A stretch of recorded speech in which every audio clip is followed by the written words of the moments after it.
There's something deeply unsettling about sitting in a room with people who have known you your entire life and realizing they are interacting with someone who no longer exists.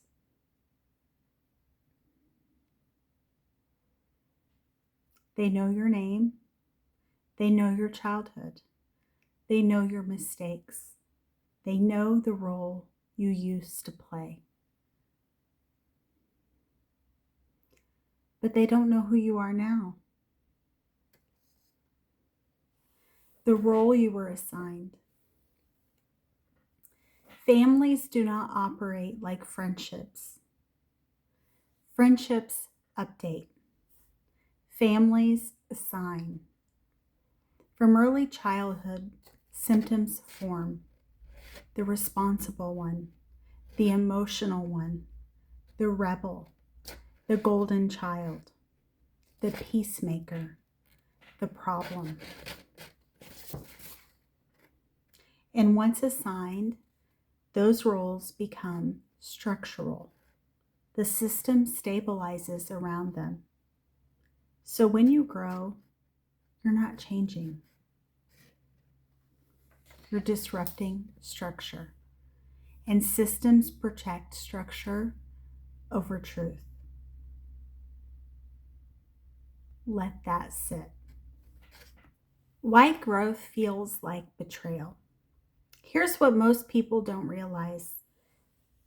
When you evolve, you force other people to confront whether they stayed the same, whether they evolved, and that can be uncomfortable.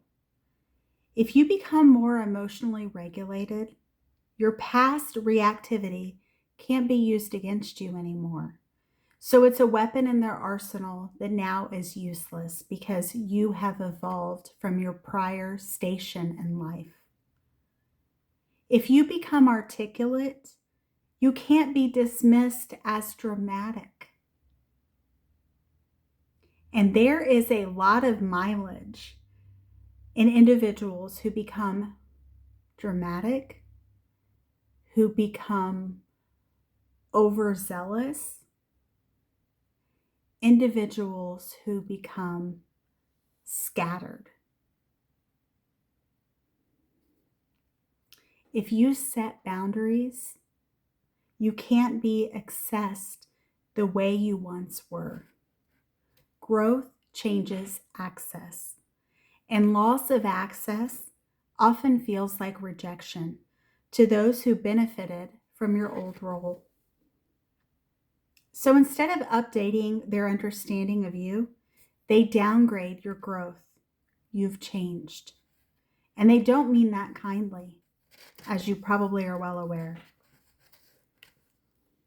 Let's talk about the courtroom metaphor. In a courtroom, new evidence matters.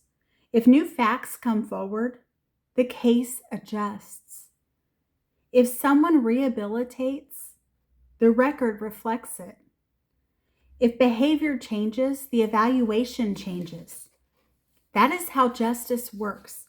For instance, let's say that you were struggling with an alcohol addiction or a drug addiction. If you were able to get clean and stay clean, then that would be reflected on your record. Now, that doesn't mean that you don't have or have had an addiction issue. It means that you are actively working on beating that addiction. But dysfunctional systems don't operate on evidence. They operate on narrative preservation. It is in their best interest to keep you exactly where you were, exactly as if you've never grown, you've never evolved, you've never leveled up. But ultimately, stagnation is what they're hoping for you. And if the narrative says that you're the difficult one, you're the one who's always causing drama, you're the one who's always causing trouble and asking questions and creating a ruckus because you're the truth seeker or you're the person who wants the truth to come out,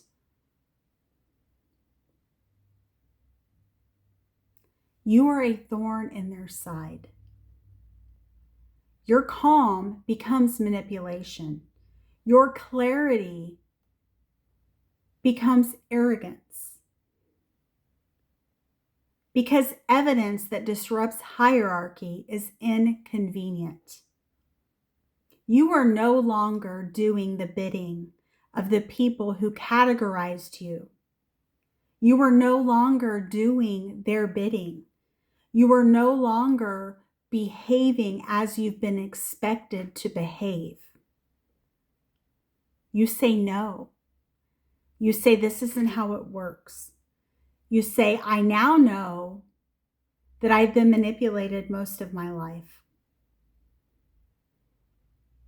And I'm not doing it anymore. I'm done. I'm done doing the bidding. I'm done being the person who's the scapegoat. I'm done being the person who's the villain.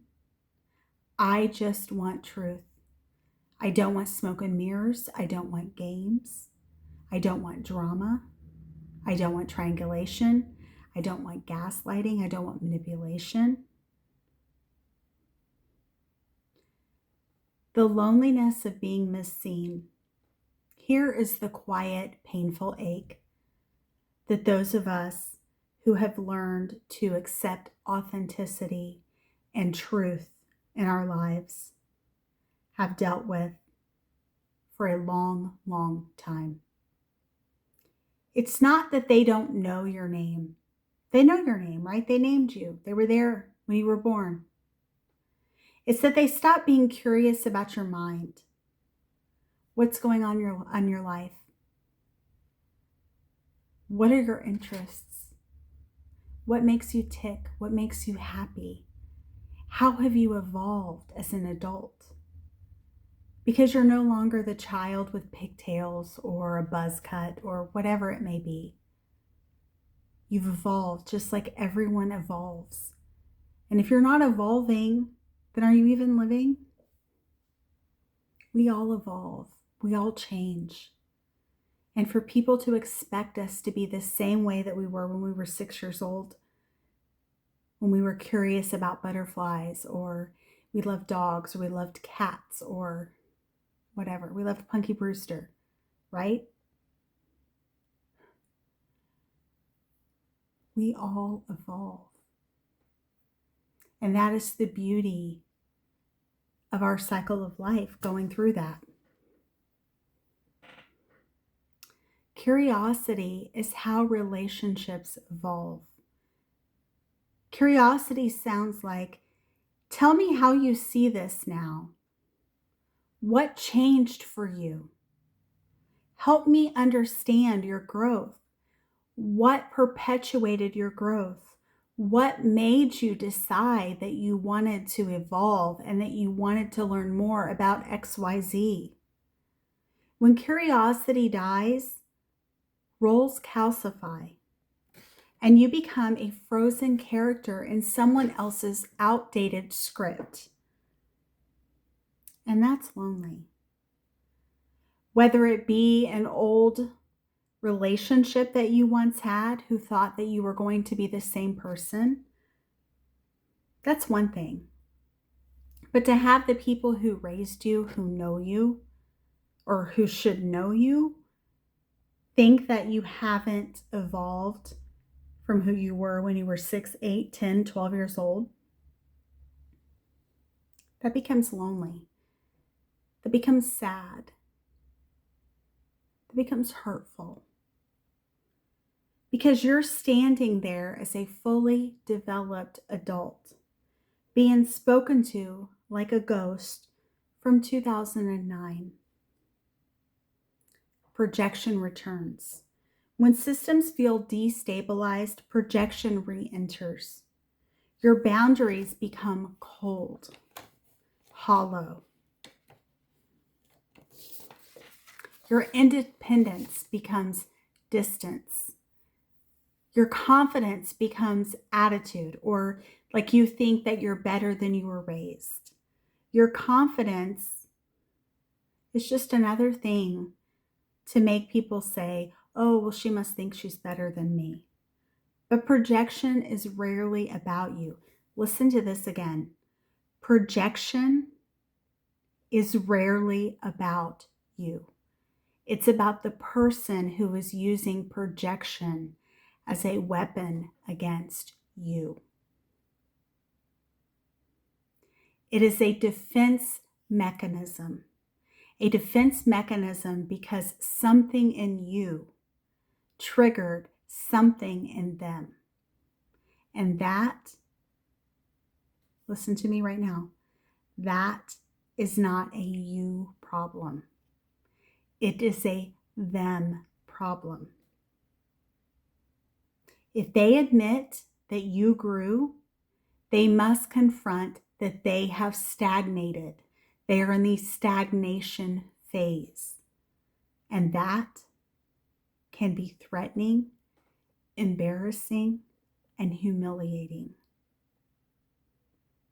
If the shoe were on the other foot, would you want to have to admit that you were floundering while someone else was overcoming and growing? So the easier the narrative becomes, you think you're better instead of you've matured. Why they prefer the old you. And here's the uncomfortable truth. Some people preferred you when you were more apologetic.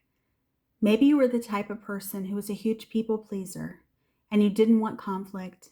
You didn't want argument. You just wanted to get along. You didn't like drama. You didn't like conflict. You didn't like to be the person who was on the outside. You wanted to be part of a group. You wanted to enjoy the camaraderie of the people around you. You were more reactive. Maybe you were a person who was fiery and you were a person who didn't want to admit things that weren't true about who you were because you knew yourself deeply, because you took the time to figure out who you were and what you wanted. And you couldn't see how that could be anything that was negative.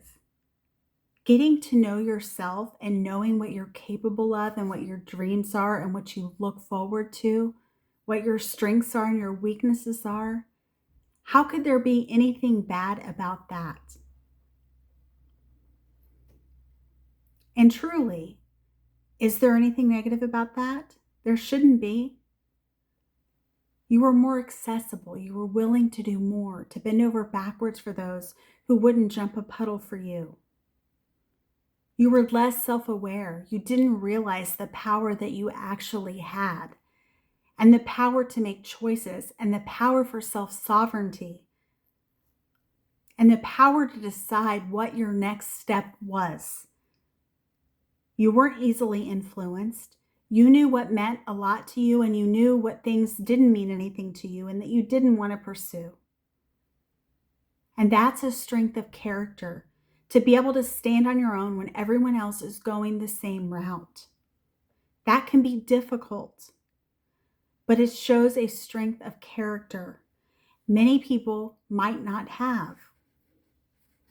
Because that version was easier to manage, easier to manipulate, easier to persuade. Because at that point, you were looking to please, you were looking to make people happy. And happy made you happy because you thought that you were going along, that you were part of something. Growth increases your unpredictability. And predictability is comforting to rigid systems. When you stop playing your assigned role, the system loses stability. And when stability is lost, it's almost chaos. It's fear of what you will do next. And unstable systems lash out. Let's talk about identity and and individuation.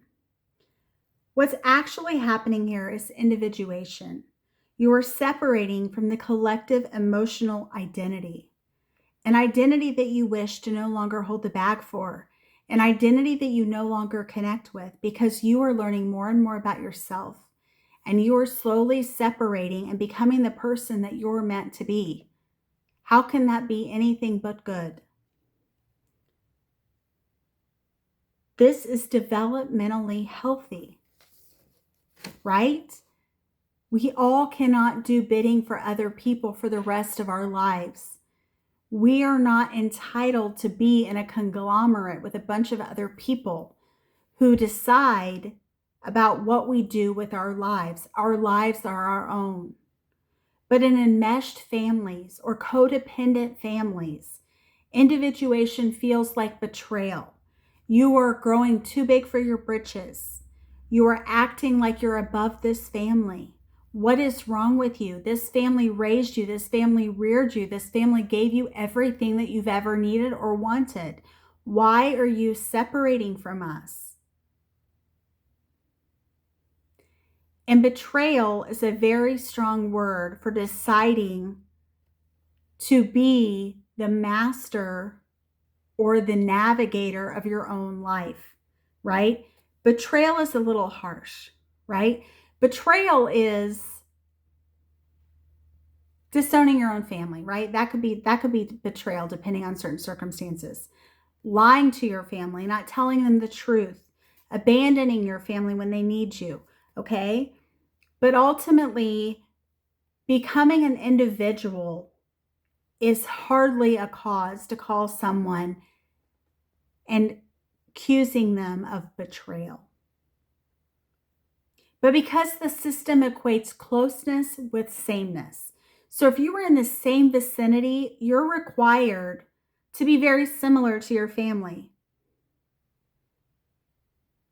Does that sound even remotely reasonable? Not everyone is going to be the same. That is the beauty of a family. Being able to recognize strengths and weaknesses and the ability where you're the same and where you're different, but you're all under one same roof, one same mission. And a mission that everyone gets. The ability to decide what works best for them. Because no family is 100% identical. And to buy into that lie, and it probably is a lie, because people are not all the same, and we should not be treated the exact same. If you were different, you must be distant. That is a flawed equation that will fail every single day of the week. Let's talk about the turning point. There's a moment in adulthood where you realize they may never update their understanding of you. For instance, I have a relative who oftentimes confuses assertiveness with aggression. And this individual will say that sometimes I am aggressive. I beg to differ. I am a person who, as I've said to you many times if you've watched my podcasts, that I am not an aggressive person. I'm a compassionate person, but I'm also a person that doesn't like conflict. So for me to engage in conflict with someone, it has to be absolutely necessary. And it is extremely hard for me to engage in conflict. I know that about myself.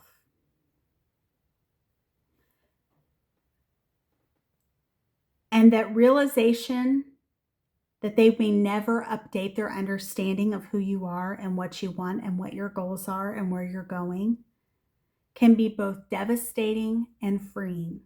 And you have the ability to decide. Are you going to be devastated and maybe change your path? Or are you going to look at it as freedom, as the ability to blaze your own path?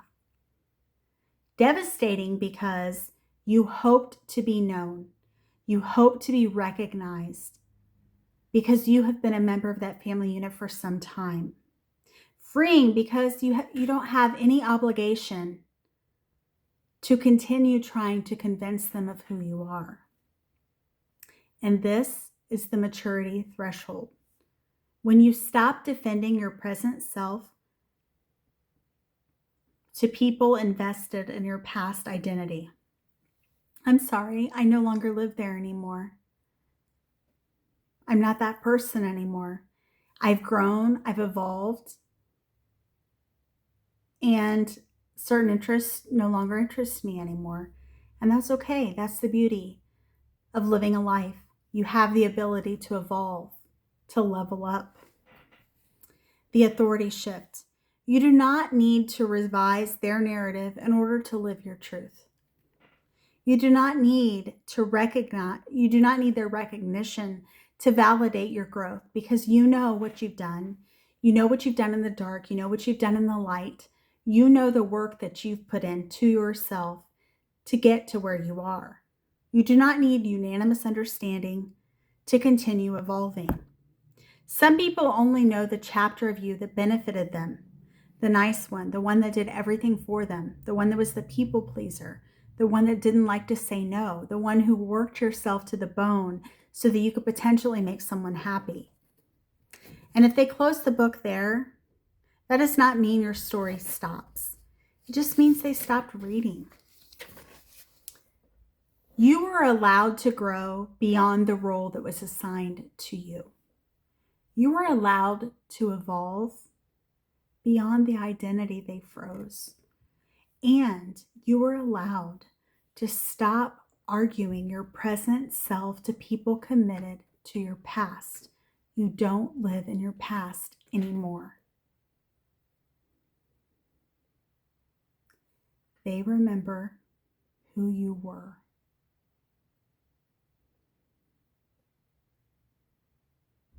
But you decide who you are.